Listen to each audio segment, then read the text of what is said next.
S Raju Bitta जी। धन्यवाद sir. इस budget में युवाओं के लिए बहुत कुछ है, तो मेरा आपसे निवेदन है कि थोड़ा अधिक समय दिया जाए। सबसे पहले तो ये देश हित राष्ट्रहित बजट के लिए प्रधानमंत्री मोदी जी और माननीय वित्त मंत्री सीतारमण जी का मैं आभार प्रकट करता हूँ। ये बजट प्रधानमंत्री मोदी जी के विकसित भारत विजन 2047 का रास्ता साफ साफ दिखाता है और विशेष करके युवा, गरीब, महिला और किसान सभी को ये सशक्त करता है। सर 2014 में जब प्रधानमंत्री मोदी जी ने देश का बागडोर संभाला, तब देश फ्रेजाइल 5 के नाम से देश के ऊपर एक कलंक था, एक टैग था। पॉलिसी पैरालिसिस से लेकर के हाई एनपीए से लेकर के हाई इन्फ्लेशन से लेकर के घोटाला, करप्शन और चरमराती अर्थव्यवस्था विरासत में मिली थी। लेकिन मोदी जी के विजन, नीति और नियत के कारण हम आज गर्व से ये कह सकते हैं कि दुनिया में सबसे बड़ा और तेजी से आगे बढ़ता हुआ अर्थव्यवस्था भारत बना है।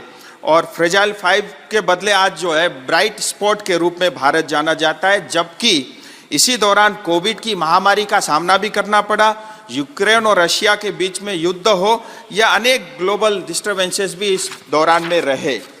बजट के कुछ खास बातें मैं आपके समक्ष रखना चाहूँगा। 5 साल में 2 करोड़ लोगों के लिए नए घर, 3 प्रमुख इकोनॉमिक रेल कॉरिडोर, इंफ्रास्ट्रक्चर के ऊपर में 11 लाख करोड़ से ज़्यादा का बजट, और जहां यूपीए ने 10 साल के अंदर में 12 लाख करोड़ खर्च किए थे, आज मोदी जी के नेतृत्व में 40 लाख करोड़ से ज़्यादा का जोर जो है इंफ्रास्ट्रक्चर पे दिया गया। डिफेंस सेक्टर में भी बजट बढ़ा करके जीडीपी का 3.4% किया है। 44,000 वंदे भारत जैसे जो है रेल के कोचेस बनेंगे। आयुष्मान भारत कार्ड अब आंगनबाड़ी और आशा वर्कर को भी मिलना शुरू होगा। और विशेष करके युवाओं को ध्यान में रखते हुए स्टार्टअप में भी 1 साल की अतिरिक्त छूट दी गई है। और फिजिकल इंफ्रास्ट्रक्चर के ऊपर में बहुत ध्यान दिया गया है। जहाँ कोविड के समय पूरी दुनिया प्रिंटिंग मशीन लेकर के पैसे छाप रही थी, कैश बांट रही थी, वहीं भारत जो है फिजिकल इंफ्रास्ट्रक्चर पे जोर दे रहा था और इसके कारण जो है अनेक नए जॉब क्रिएट हुए और बहुत सारे सेक्टरों को फायदा हुआ है।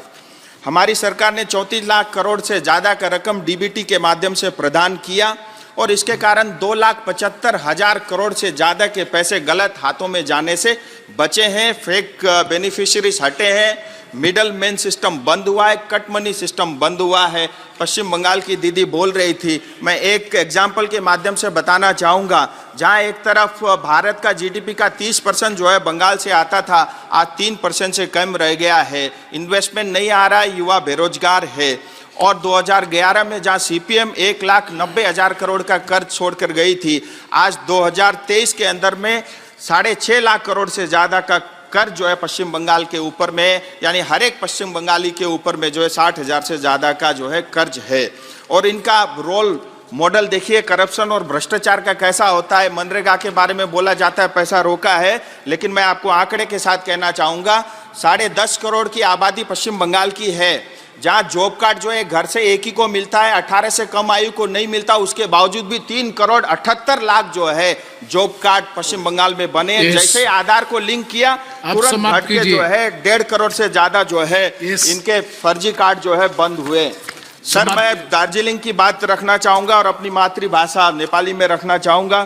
दार्जिलिंग पहाड़ तराई डुवर्स का जनताले धेरै लामो समयदेखि गोर्खाल्यान्ड रूपमा एउटा छुट्टै प्रशासनिक इकाइको माग गर्दै आएको छ। यसको कारणले गर्दा विगतमा थुप्रै आन्दोलनहरू भए। 1986-88 को आन्दोलनले त्यसको फलस्वरूप दार्जिलिङ पर्वतीय परिषदको गठन भयो। 2017 देखि 11 को आन्दोलनले जीटीए को स्थापना भयो। अर्ध स्वायत्त निकाय भनेको जीटीएलाई पनि पश्चिम बंगाल सरकारले चल्न देन। यसको कारण पुनः 2017 मा फेरि आन्दोलन भयो। हाम्रो क्षेत्र राष्ट्रिय सुरक्षाको दृष्टिले पनि अत्यन्त संवेदनशील छ। हाम्रो क्षेत्रसँग 4 वटा राष्ट्रहरू बंगलादेश, नेपाल, भुटान र नजिकै चाइनाको सिमाना पनि जोडिएको छ। विगतको दशकमा हजारौं रोहिंग्या अनि अवैध हजारौंको संख्यामा